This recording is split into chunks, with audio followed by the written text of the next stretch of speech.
Alrighty. Friday 13th. Yeah. Yeah. Is this the first one for the year? Friday 13th? Yeah. I think so. Normally it feels like there's a few Friday 13th in the year. I know I've posted my Friday 13th quite a bit. Do you think we'll be allowed to play that?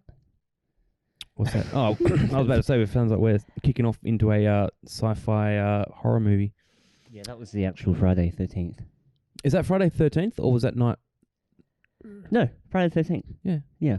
I always get Friday 13th and Nightmare on Elm Street mixed up. Mm-hmm. For some reason, every time I think Friday 13th, I think of Freddy. But it's Jason Voorhees. But I do know that because everyone knows that on Friday 13th, I always post my Jason Voorhees post. Never a fan of those movies. What? No. Get out. No, I get it, though. I totally get it, but no. Wait, were you talking about just Friday 13th or those type of movies in general? That slasher horror. Okay. Yeah, slasher horror has never been a big thing for me. But I get it. And the video game's pretty good. You know, there's a video game? No, I didn't. Yeah.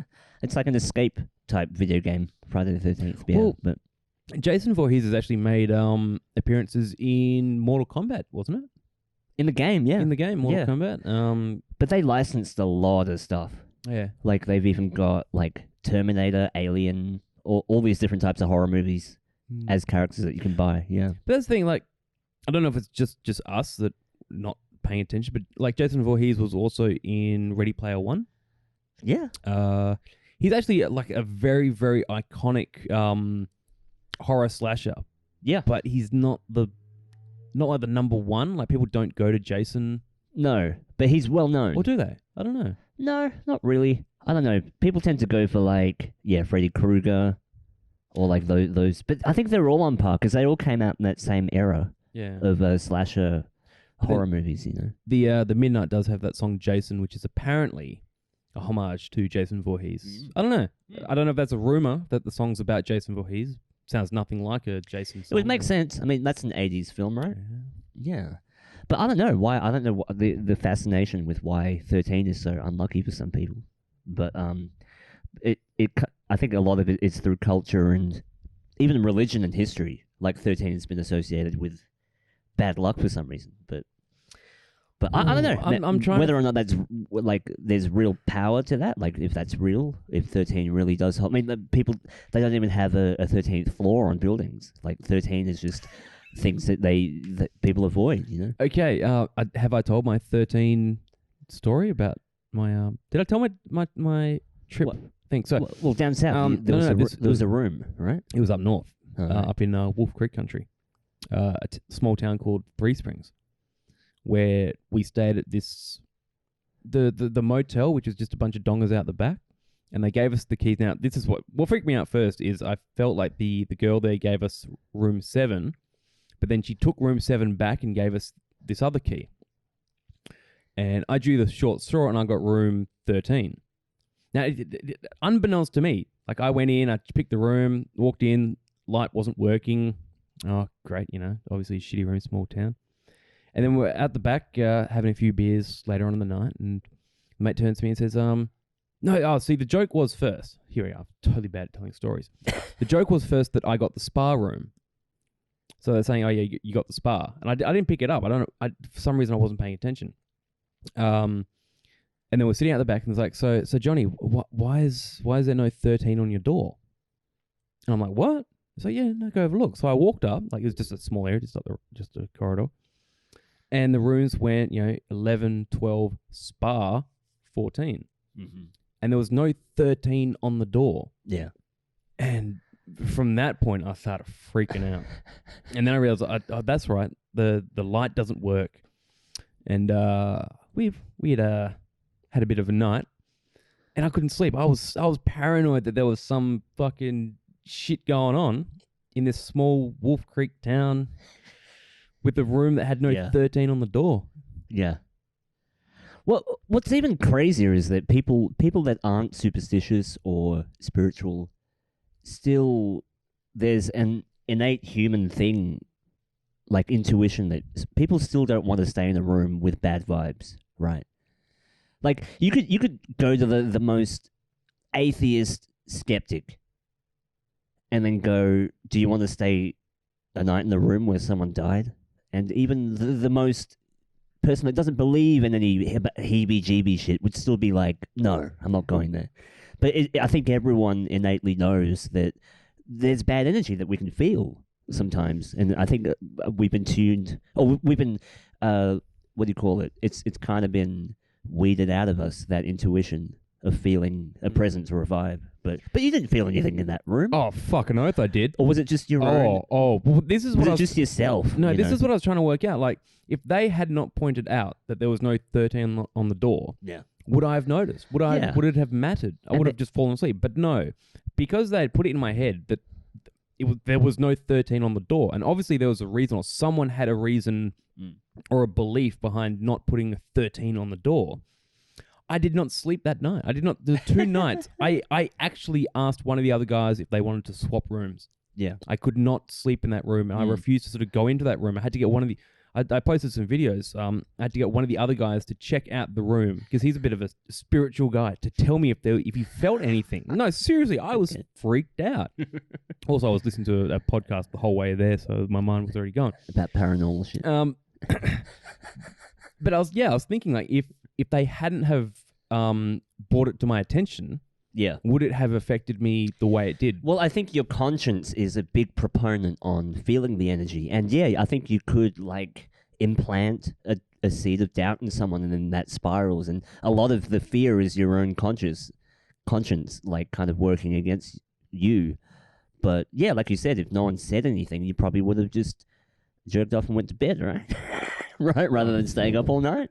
But then it's also like you're in a room that's not your own room and things like that. And after a couple of doobies, of course. Yeah, right? well, but the thing is, now everyone's running from demons after a few doobies.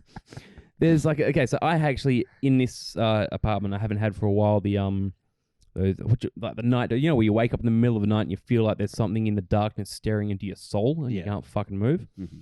So, obviously I haven't had that here for a while. But that night that I was in that room, I was lying in bed, like I could not sleep. Mm-hmm. And I somehow fell asleep or sort of dozed off.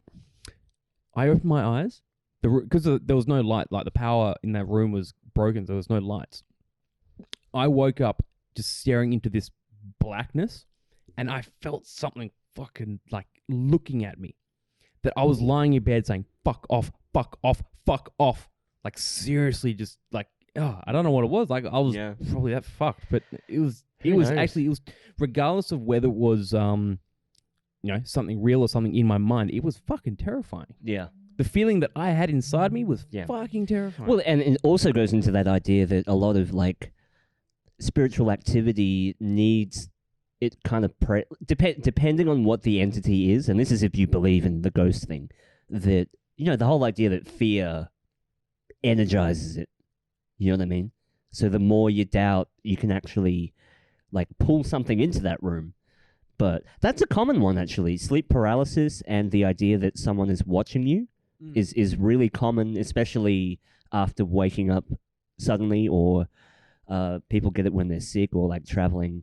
But that's a big one. Have you heard of that one about the feeling of someone sitting on your chest, like that heavy feeling? Yeah. And a lot of that's been tied physically and scientifically to sleep paralysis, where your body actually it stops the brain severs the connection to the neurons in the limbs so that you don't act out your dreams, right? So it's like a safety mechanism. But when that hasn't fully woken up yet, like you're halfway point between dreaming and being awake, that you can see things. You're kind of tuning into a frequency where you can actually tune into different things in the room. Well, but see, this is what bugs me. This is where I start to think, like, are these things that we talk about, these sleep paralysis, these demons, this all stuff, is it actually something that's just inside of us? Is that just something that the human brain is just something that it's not saying that there's actually demons out there, there's actually stuff going on. It's all just in our brains. Yeah. But the fact that it's a common trait between human beings, we start to think that there is something else out there. Yeah. Yeah. There's been like even things like schizophrenia and possession, like demonic possession. If you look at I can't remember who did a comparison, but like it was like a chart of schizophrenia symptoms, and alongside of it was a chart of demonic possession symptoms, and they were very similar. So like someone, an entity's talking to you, you can hear their thoughts, and thoughts are being implanted into you, and there's this big debate of like where demonic entities or possessions could be real psychological aspects of the mind more than this airy fairy, like, ooh, there's a goblin out to get you. No, these are things in you that you can unlock mistakenly or intentionally, you know. Yeah. So, but if you think going back to, we're going back long, the Dark Ages, where they didn't understand this stuff. So to them to try and explain someone that's got schizophrenia or someone that's got mental health issues, yeah, they got demons. they just go with demons or some. They're possessed. Or, Yeah. Yeah. So then that story, continues through the decades. Yeah. But then what if that is kind of even opens up that whole train of thought that the human mind is very powerful. You can conjure things that aren't there simply because you believe or are afraid of something. So, well, in the sense that now we can go into the occult regions here. When we hear about these, like the dark cults, or even you could go surface level basic Christianity religion type of stuff, but when they talk about speaking to someone or possessing something or conjuring something, you could say, based on what we just discussed there, is that they're not trying to conjure or manifest an actual external entity. It's about a personal thing inside them. Yeah. It's about feeling like you control or you've manifested something.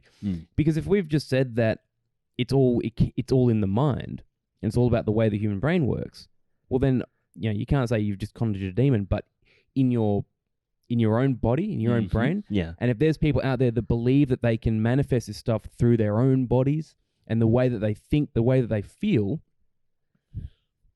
well, then it starts to, the lines blur, right, between real psychology and occultism. Like, it's very blur. And some would argue it's one and the same thing. Like, occult really means opening things in your own consciousness rather than this idea of an external threat. But then there's other people that swear that no, you, through that open channel in your mind, you can actually, potentially, pull something in. Yeah. But I don't know. But remember that, like, in the old days, they used to have what they call a seance. Yeah. And like 12 people would sit around a circular table, and all of them could, bizarre things would happen in the room. Like, but I know this could be debatable. Like, these were old times, but people that swore that tables were levitating, things were moving. But what you could argue that from a psychological standpoint is that they could be taking part in kind of like a group hypnosis where they're all, oh, I feel it, and then that triggers someone else to go, I feel it too, and then that spirals this kind of group ritualistic kind of hypnosis that they're going through. But I don't know, maybe there's some realism to that. People that swear that they're getting messages from beyond, the grave and shit, from people that are dropping info and reply and like knocking on the table and things like that. All that weird shit. Yeah. Well, I mean, if you want to go on, is it Crowley? Aleister Crowley's. I say Crowley, but that could be. I've heard it's Crowley. Crowley. But anyway, that dick. Yeah. That whole "do it thou wilt." Yeah. And that's always misconceived as just do what you want, which is totally not what it is. It's the idea that it's almost like a predestined path that you've got in front of you. Yeah. That Donnie Darko's idea, he's got that worm that he follows. That's sort of his future is already sort of determined, and it's about following that and being able to sort of maneuver it a bit. That, in a sense, is this idea of self manipulation, control of self. It's Yeah. not about, being able to move a table across the room. It's Yeah. about with your mind, if you could assume or visualize a table moving across the room, then to you, that it's moving across the room. Yeah. It's a very self, Yeah. a personal self thing. Yeah, I know. It's isolate. The experience is within the individual rather than an external experience. Yeah. Yeah, man. And we see Crowley pop up a lot in popular culture. Like a lot of people probably don't know that he has influenced a lot of entertainment musicians. Like have been devout Crowley followers. I've only read like some of the texts that he put out. Like he has a pretty prolific set of books, but I don't get it. I think I'm too stupid to get it. Like he talks a lot in like metaphor and allegory, but who knows? But I do think that there are real aspects of the self that you can trigger, but I went through a phase of looking all that stuff up. Like I never practiced any of it because one, I don't know how, because like where do you start? But two, like also, I didn't like the vibe. I didn't like that vibe of going down that path. It just felt wrong, and then, like I don't like him as a person as well. Well, I was going to say he's been linked to crazy accusations about sexual assault and pedophilia. I was about to say when a lot of stuff now is coming out about the true person who Crowley was, and I go, well, nah, fuck that. And he was rich. Like we always say, like rich people, especially people like that live off their parents' inheritance. He didn't really work. Yeah, no, he just kind of was out there doing whatever he wanted to fucking do. And the term that goes around, the trust fund kid type thing, yeah. And so like people with like a lot of time on their hands get into this weird shit, man. And yet he spiraled a lot of like musicians and artists and inspired a lot of people. I don't understand why, but he's apparently also the grandfather of George Bush. Yes. No, George Bush's what's Bush Senior's wife? No. It's George Bush Jr. Yeah. His mother or grandmother had supposedly had an affair with Aleister Crowley. Well, I was going to say they look identical. Like, I know that's weird. They both look like two old, wrinkly white people. But go down a little bit. George Bush Senior's wife. Yeah. That's what I said. The former First Lady. Yeah, George Bush Senior's wife. Yeah, I thought it was the grandmother. No. Wow, fuck. No. Barbara Bush. And remember, she was very famous in that... Did you ever see that video where she doesn't blink and she's telling everyone about... I can't remember. It was some speech she was giving, but she doesn't blink at all in it. Yeah. But anyway, people are saying that is the classic mind control move, is that you don't blink when you tell someone something, which is apparently is more convincing to the victim. Yeah, Barbara Bush, but but that whole family's shady. Yeah, that whole family has weird ties. But yeah, I mean, Crowley and NASA and Jack Parsons, and there's even a rabbit hole there that's worthy of a whole episode of how much occultism inspired space travel. Of all things, the idea of rocket jet propulsion, JPL, all of the ties to Crowley and Disney. The three culprits: NASA, Crowley, Disney, all together. And just to tie in with tonight, the famous NASA Apollo 13 was the one mission where everything seemed to fucking... It was the famous failure type thing. It was Apollo 13. There we go with the 13 again. It's even like... People even say having 13 guests at a party is bad luck. Who knows? Do you know where that came from? Because at the Last Supper for Jesus, the 13th guest was a fellow named Judas, and he was the one that inevitably betrayed Jesus and sold him out. I don't know that story. But that's another 13 story where 13 is associated with betrayal, things like that. That's the thing. So 13 is always associated with negative. Yeah. Negative. It's always got a negative connotation. But I'm trying like I can't off the top of my head, but I've heard that there's a lot of positivity behind 13 as well. And in the sense, now this might just be going fucking kook batshit, but to do with there used to be 13 star signs. This is a story that goes around that there used to be 13 star signs and they condensed it down to match the Gregorian calendar that they designed to have 12 months, 12 star signs, the 12 constellations, whatever, even though there's apparently more than 12 constellations. They make it up every year. Yeah, they change it. Yeah. So could it be something that they've designed to make people believe that 13 is a bad thing, so we don't deal with 13? Like we stay away from 13 when in reality, it's got a lot of positivity behind it.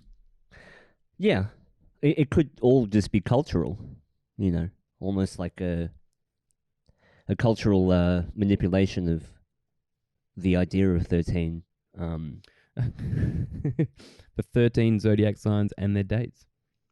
Yeah, but it's normally 12 zodiac signs. What's the 13th one? What's the 13th zodiac sign? No, there are 12. There are 13. Aries, Taurus, Gemini, Cancer, Leo, Virgo. Oh no, Libra, this one, Scorpio. yeah.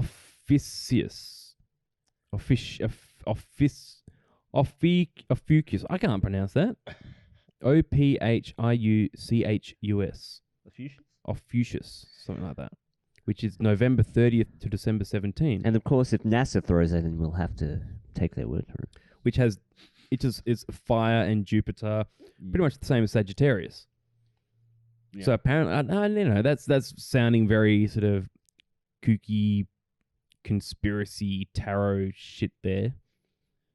But again, where would a story like that come from? And why would people push this idea there's a 13th star sign? Yeah, and this late in the game. Well, I don't know. They came up with a whole justification for why they did that, but I'm not convinced. I don't read anything from NASA. Yeah. Well, but like I say, I brought up before the whole Gregorian calendar that we follow was designed. Yeah. And everyone was told, you now follow this, whereas there's a lot of other people in the world that don't follow the Gregorian calendar. There's many other calendars out there, but for some reason we are all told that this is the calendar, this makes up all the days. Every couple of years we're going to throw in an extra day to make up the rotation of the Earth, and then every 10 years we're going to take that day away. Just fucking, because math and science makes up how the universe works. Awesome. I think that's kind of just the easy thing that they settled on. But I have a weird feeling that the real people in charge are not using that calendar. I actually think that there's more correlations with things like the actual moon and sun, like the eclipse stuff. I think that's all strange as well. But also this feeling like, yeah, perhaps our calendar's a little bit out of whack, unaligned, I think, with what we used to have, which is literally just looking at the sun and stars and planets and things like that. Yeah. Well, I mean, not sound. What's the? I don't know. You'll work out the term as soon as I say this. Who decided that year 0 was the date of Jesus Christ's birthday? Why did they suddenly say, okay, Jesus' birthday, let's make that year 0? And now we are 2021 years since the birth of Jesus Christ. Yeah. Like, who makes that joke? Louis C.K. Louis C.K. The Christians fucking won because everyone in the world follows their fucking pattern.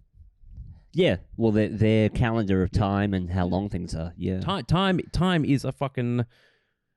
Our dating system is a Christian fucking thing.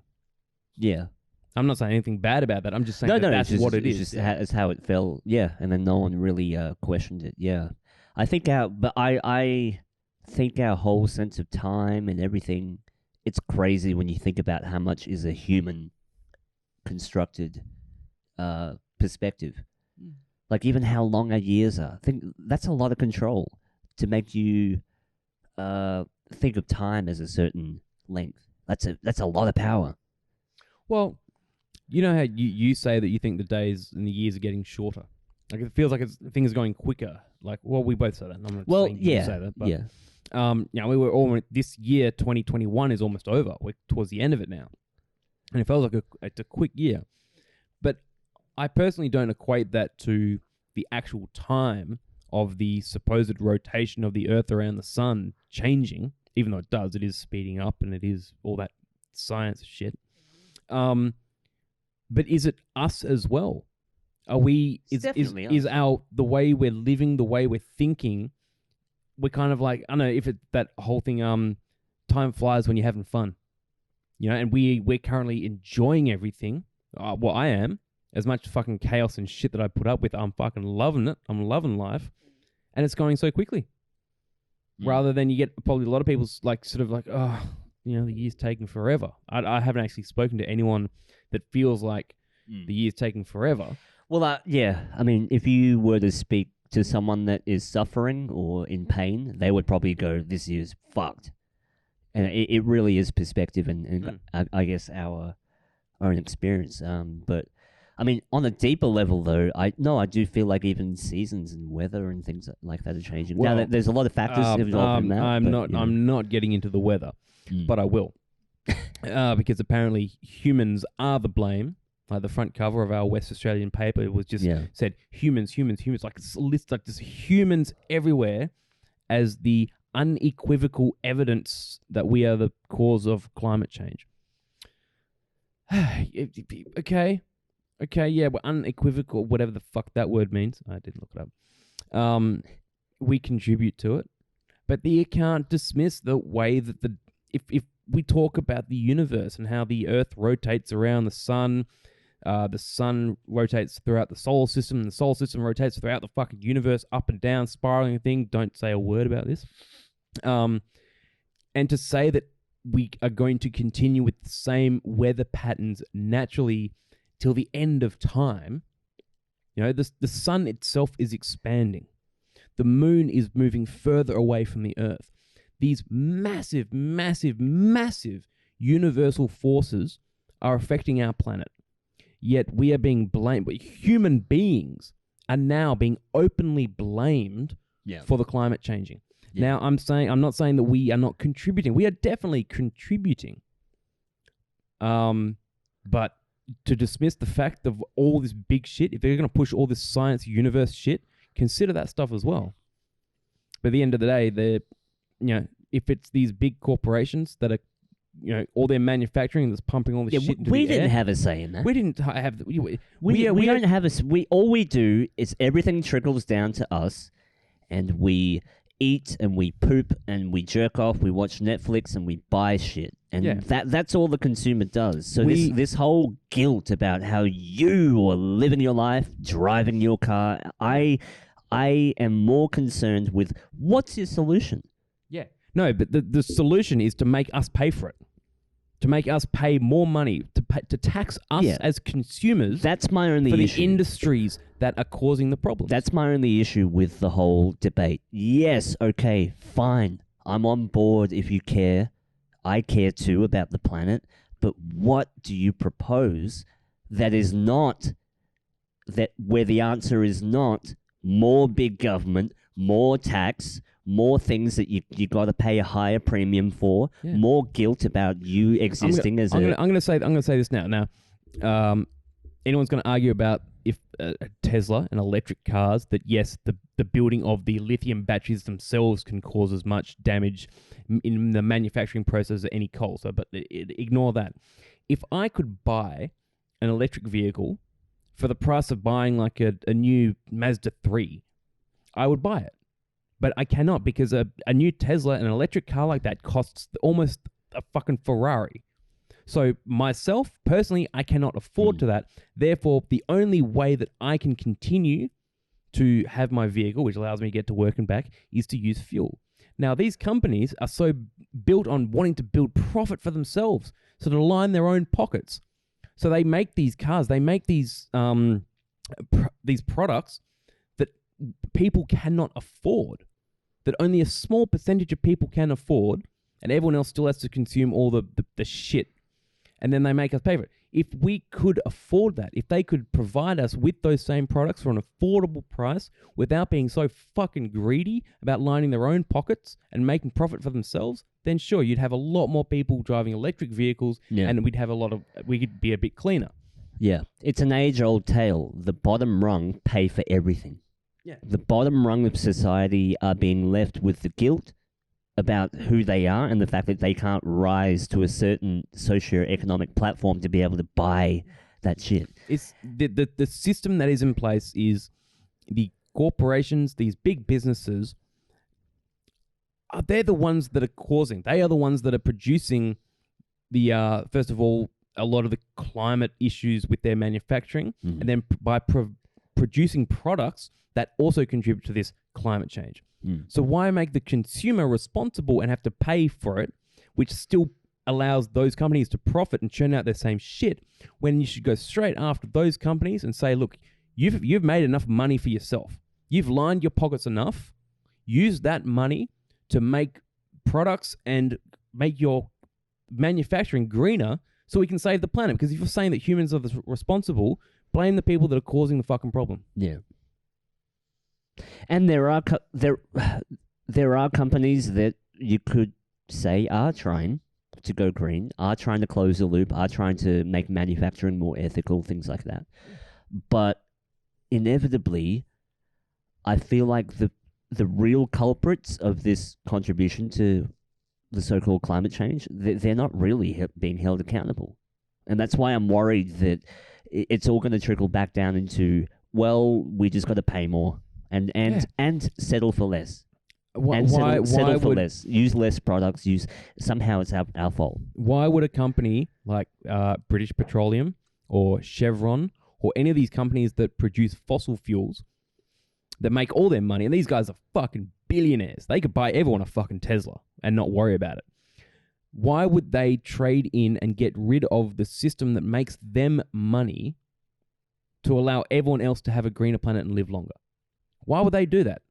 Do you see them actually wanting to do that? No. They're going to milk every fucking penny from every single person because they've got fucking greed and power.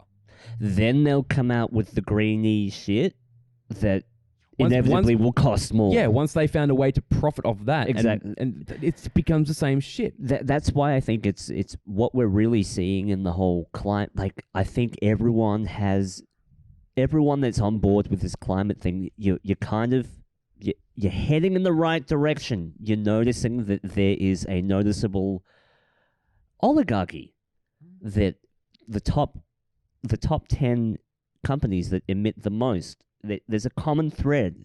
It's always the same players that are involved. But what solutions are we calling for?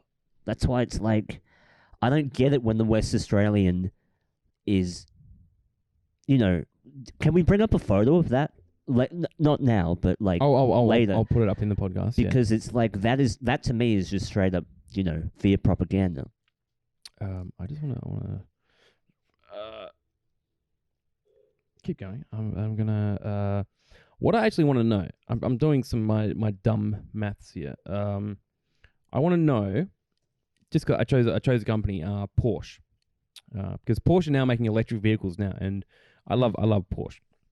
I want to know how much profit they made in 2019.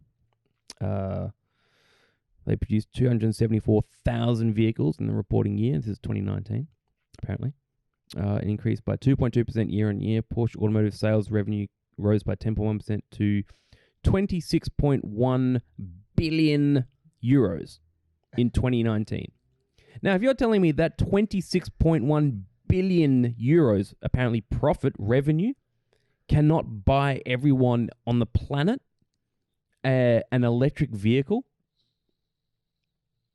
then what the fuck are these companies doing? This is just Porsche. Think about all these massive, massive, massive companies that are raking in billions and billions of dollars, and they can't drop a few, you know, they can't buy me a $100,000 Tesla, or anyone a fucking offer people, look, here, get rid of your old shitty fuel cars, let's make all electric vehicles. No, it's just Well, it doesn't work because they're all competing. it drives me nuts. But They're all competing. No, but the point is, the point is that you understand what I'm saying, Yeah, is that but- these companies that so- make shit tons of money, so what does that tell you? that they don't give a shit. That the agenda doesn't. They don't care. Yeah. It's not about actually. Yeah, but It's got nothing to do with the saving the well-being planet. If or they about actually, giving people if good products. these companies actually cared about the planet and really wanted to make a difference, they would be, because these are the companies that Yes. are in the position to make these changes and fix the planet, not us as bottom feeding poor ass consumers. Yeah. Yet we are responsible, and we will pay. We will front the bill for Yeah, this. the paycheck to paycheck people are the ones picking up the check for all the guilt about everything, whether it be medically, financially, everything, politically. It's all your fault for who you are, and heaven forbid if you're a certain type of person politically. I don't know. I think it's all a class war, man. I think that's Yeah. what it is. It's ensuring that the bottom rung stay at the bottom and the top maintain a system which keeps them at the top. That's Yeah. all it is. Yeah. And if something comes in and rocks that boat, they kill it off. Well, it's because it's because we have this massive difference between the lower class.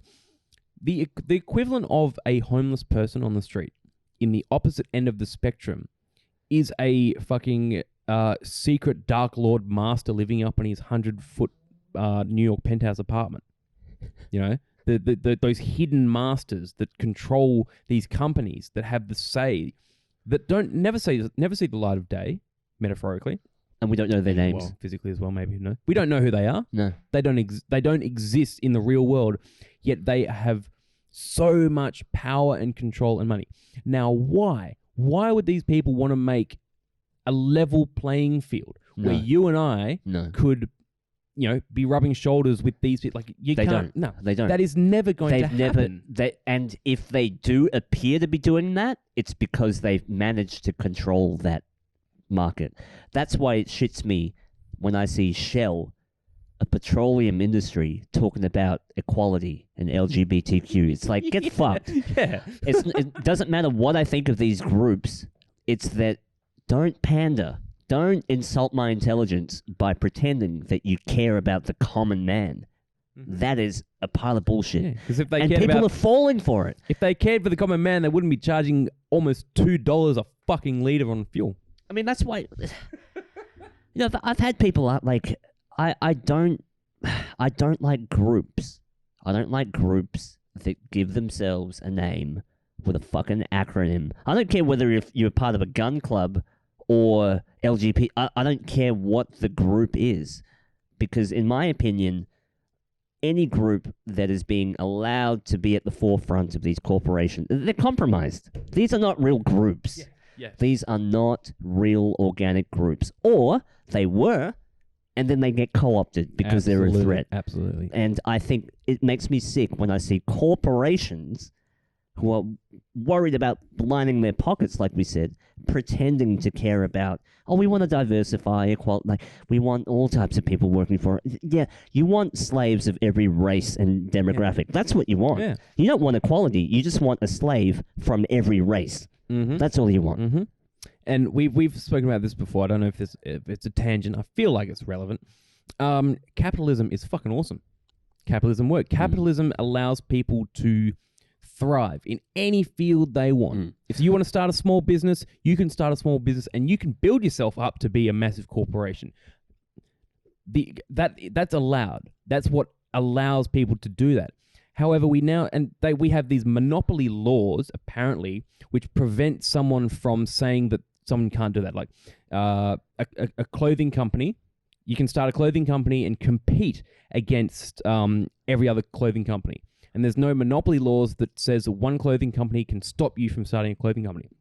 However, we have the way these corporations work, the way they work is they have that much control and money is that they'll just buy you out. Yeah. Or they'll, do a marketing campaign that costs $1 million against your $100 Facebook ad.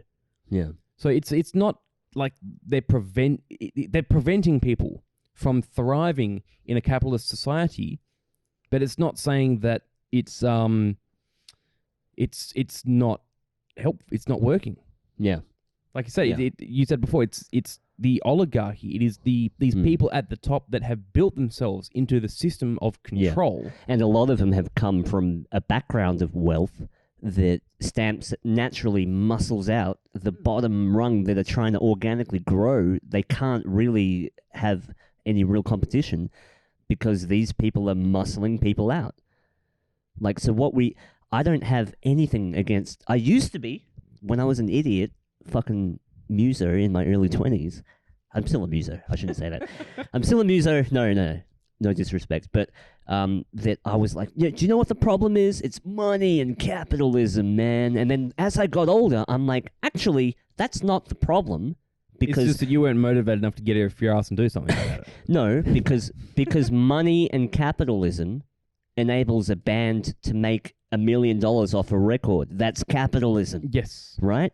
But what we have now are gatekeepers and all this top 10% preventing anyone else from joining in the tournament, right? Yeah. That's the issue. That's why it's a shadow monopoly. I don't care whether it's the gaming industry, the AAA gaming industry, or the music industry or the entertainment or movie industry. It's the fact that we've had the same bloodlines running the same companies and it's starting to crumble, but people don't see the solution isn't to get rid of capitalism and to go for a fucking socialist climate. And that is what bugs me is...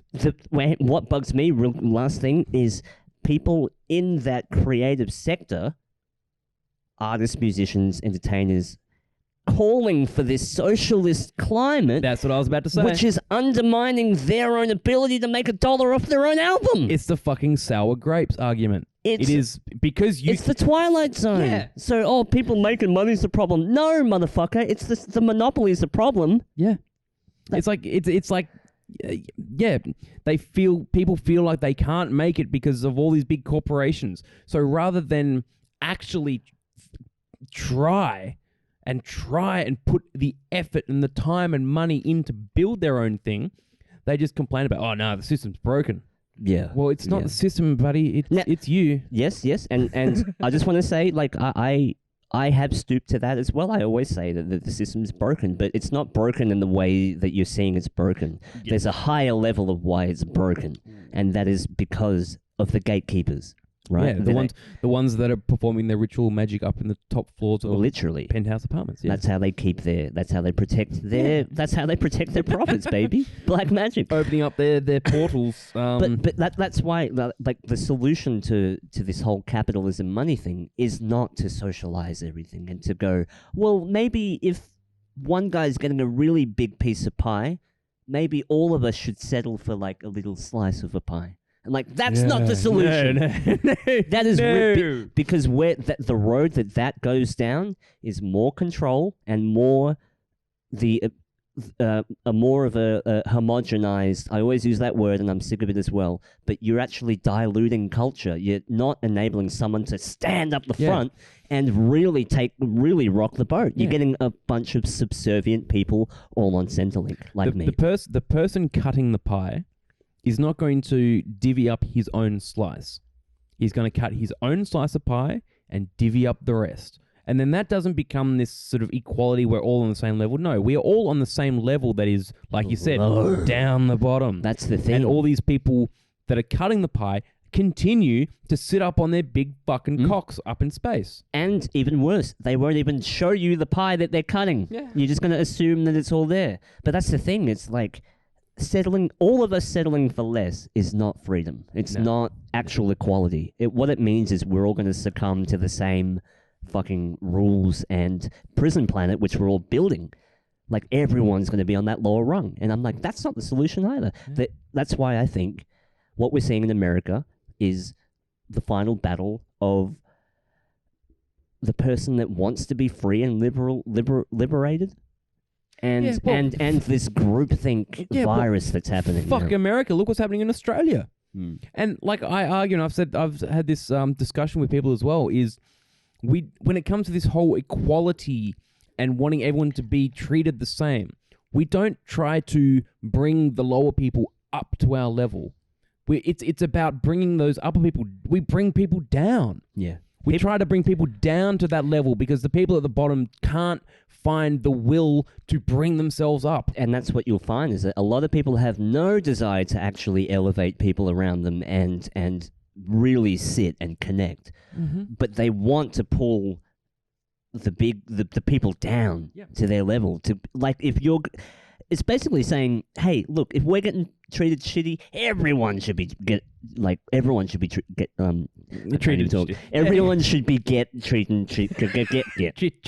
No, everyone should be treated the same. Like, that doesn't make sense to me. I know, and people say no because we're trying to make people. But there's a psychology involved. Yeah. Now, I'm not a psychologist. I'm not a doctor, but there's a level of psychology in this, in the way that people discuss and share and talk about this stuff.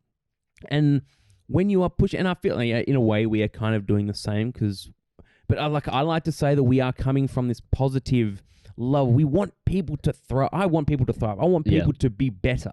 Yeah. And even if I talk a bit of shit about people, I feel like it's a kick in the ass. We can do better. I'm saying that because I want you to be stronger than this. Yes. You're better than this. But people look at it as like, look, you're being derogatory. You're doing... No, I want you to be better. Rise above the shit so it doesn't hurt you. Yeah. Rise above the shit that hurts you. But I feel like we see so much negativity coming out that looks positive. Yeah. And like I say, I try to say... I say what could be called negative things, but I mean positive, and people could say positive things, but it kind of comes across, it turns out negative, in the way that, I'm digging a hole here. Digging a hole as in you're not sure? No. Or you're scared to say what you I can't. I'm trying to work out... Everyone knows, I'm trying to work out how to explain it without coming across as an idiot. No, I do think there's a very real threat of all of this positivity, virtue signaling that's really hollow. Like, people are going for the clicks and the likes and saying the right things. That's it. It's that same that dopamine stuff we talk about. Admittedly, I've been watching a few discussions about how pornography really fucks with the brain and gives you these dopamine hits. And we talk about Instagram swiping and all this social media, these dopamine. Literally heroin. It's the same thing, and I'm guilty for it with some of the posts that I put on Instagram. It's triggering. It gets triggering, right? And I feel like the things that I do, I want to trigger that response for people to take a step back and look at it and think about it. But I feel a lot of, especially this virtue signaling stuff, is triggering in a sense to make people feel bad and feel guilty, which is a negative thing. It is to bring people down. Guilt.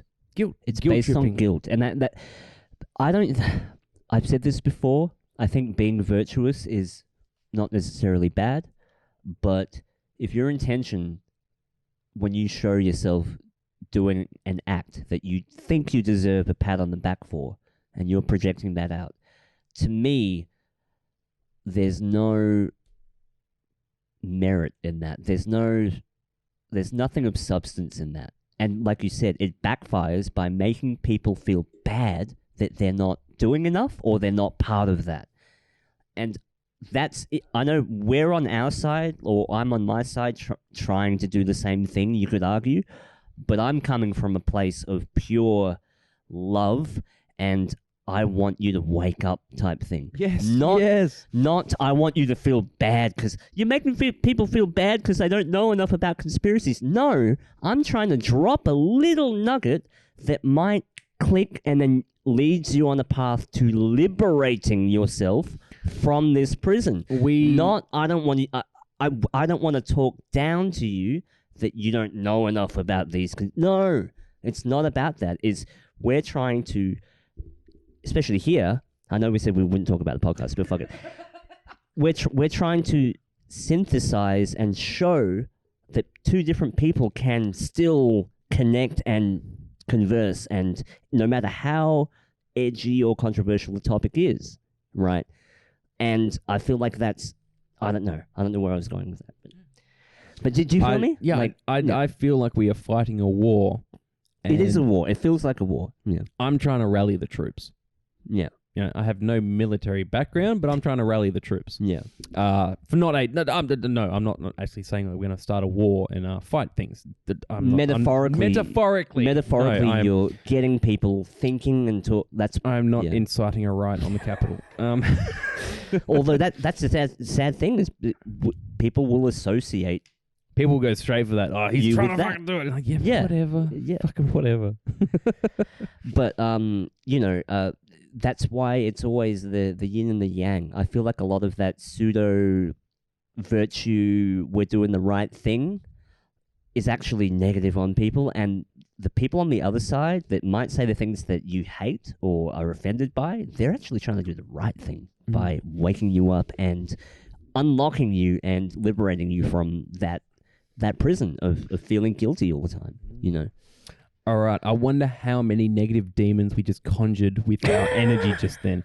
No, because we say the same thing, is that even though we're trying to come from a positive side and we're trying to, like, you know, wake people up, that alone, it's an energy, and that can be considered. We could say, like, we're fueling the other side of this pyramidal fucking war or whatever it is. And that's why there's times where I try to not talk about this stuff. I try to stay away. Like, personally, when I'm by myself, I try to just, you know, not think about it, because I don't want to fuel any side of it. I don't want to contribute to whatever energy we are producing.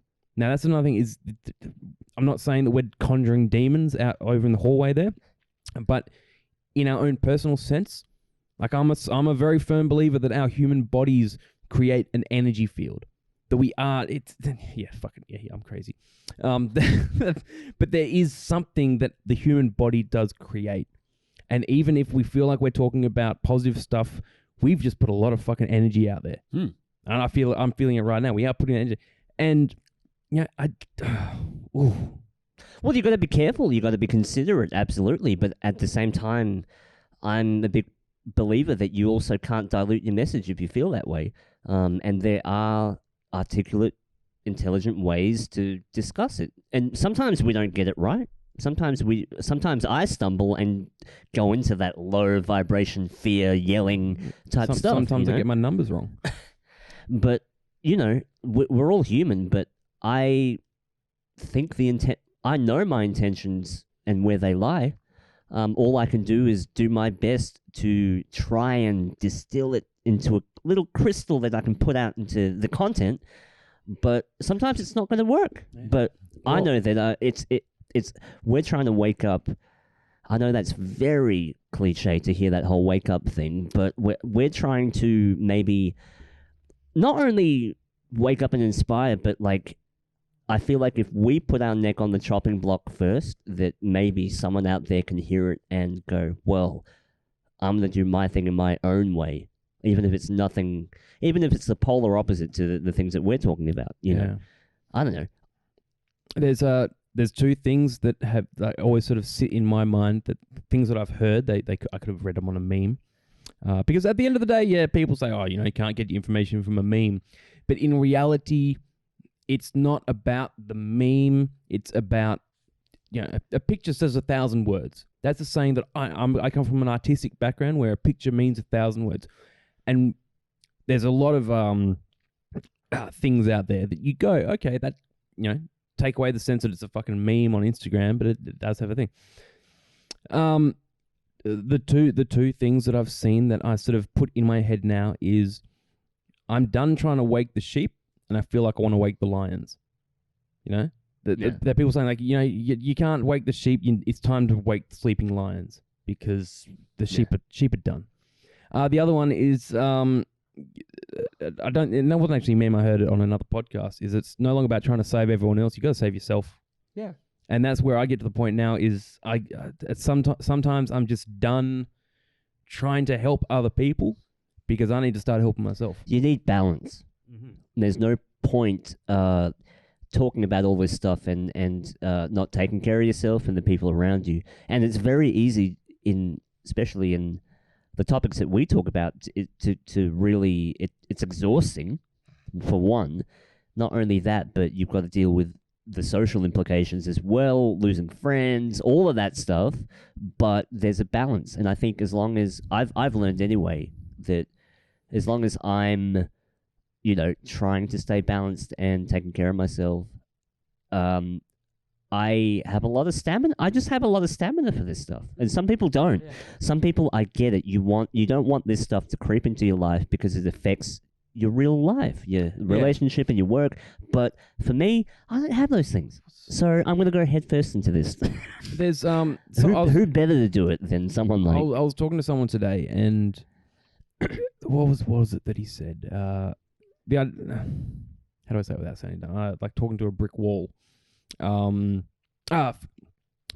saying falling on deaf ears. There's a lot of times where, I get bailed up, I got friends that I meet out and we talk and stuff. But when they ask me to explain some of the things that I'm talking about or thinking about, it's almost impossible to actually project, not project, that's a bad word, explain what I'm thinking and the way I see it, because it is that idea that's falling on deaf ears because it's something they don't understand. And I'm not the best person to explain stuff. Yeah. And sometimes you can't. Sometimes there's people out there that you can't save. There's people out there that don't want to hear it, and that ignorance is bliss is great as well. Yeah. But there's people out there that would not get it even if you tried. Even if you tried.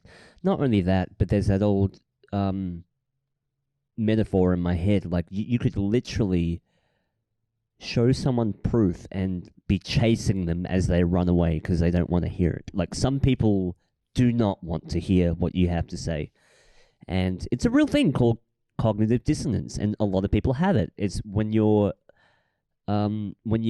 given something that conflicts with your belief system, people almost like there's a layer of programming that won't let them see what you're seeing. They're just like, no, I don't, and I don't even want to entertain the idea of that. Like, they don't even want to go there. But like I said, part of me, you can never force someone awake. Yeah. No, well, that's the rule. Yeah, like that's where I've realized, there's some people you can't. You can't. They have to, something has to happen to them, or they have to find it in themselves, or like I said, like people don't really care till they're victims. Yeah. Then they go, oh, I think I get what you were saying about that. You know? So I want to say to anyone that wants to come up to me and talk about what the stuff that I'm talking about, don't come up with the preconception that you're going to attempt to destroy what I'm saying. Yeah. If you want to know what I'm saying, approach it with an open mind and be willing to listen the same way that we listen to other people. People are combative, especially socially. They already have their stance and everything, all their ammunition ready, and they're not really willing to listen. They just want to project. Yeah. Some people don't want to fuck with the system because the system has gotten them where they are. Fair enough. Yeah, and their livelihood depends on the system. So, I'm not bringing in the sour grapes argument that we want to fuck the system because we haven't succeed from the system. No, we want to liberate people from the system. Yeah, and I see a lot of people in a prison at the moment. The system needs to change. Definitely, yeah, and I think we probably feel it more because we're seeing it perpetrated more in our field, in our industry, I guess. In our lifetime. I think, and that's the thing, when we were younger, it never mattered. You know, we were looking at being rock stars as being the greatest thing in the world, and these big companies are just the big companies, just how it is. But now you can't be a rock star unless you have a certain political leaning. Yeah. So. But I think what I mean is we are now at the, it just happens to be right now, and the age, the way we are now, is that we see that that's not how it's meant to be. You know, like I said, when we're younger, we just assume that that's how the world is. And now we realize, but the world should not be like that. Or it's been like that for too long that it's time that something needs to be done about it, because they're not going into any really deep, dark, fucking evil shit, but there is a lot of bad shit in the world. Atrocities fucking happening.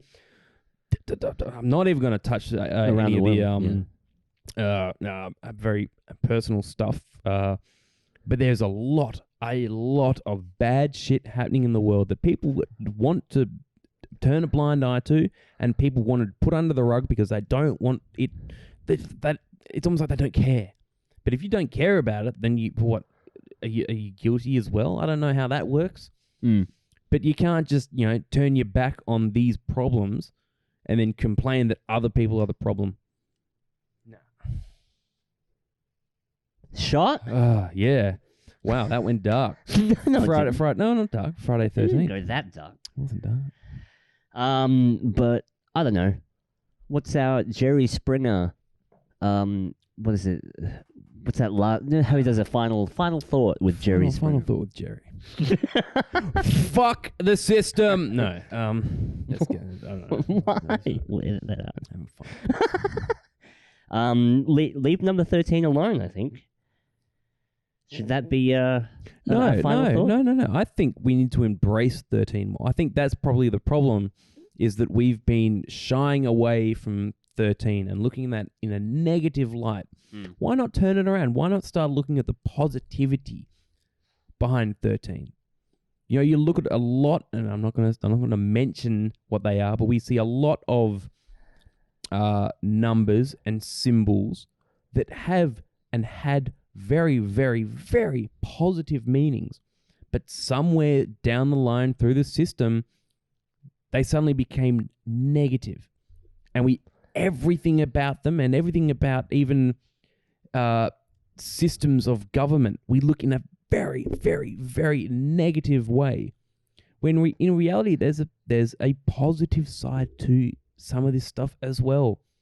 And I feel like everyone's just embracing the negativity, which again is conjuring these negative vibes and feelings that create more of this fucking anxiety and bullshit in the world. Let's be a bit positive and happy. Well, it actually it charges that number with more power by telling you that that's a bad number, which then gives it more power. Still, I'm not going to stay in a room with the 13 on it. What about floor 13? You know how they don't even have a 13th floor? I don't notice that. It goes from 12 to 14. Yeah.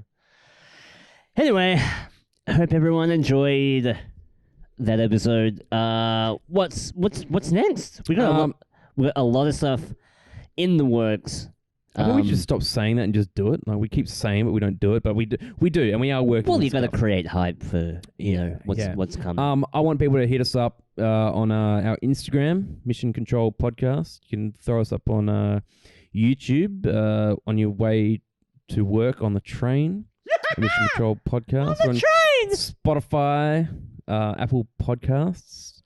Drop us a line.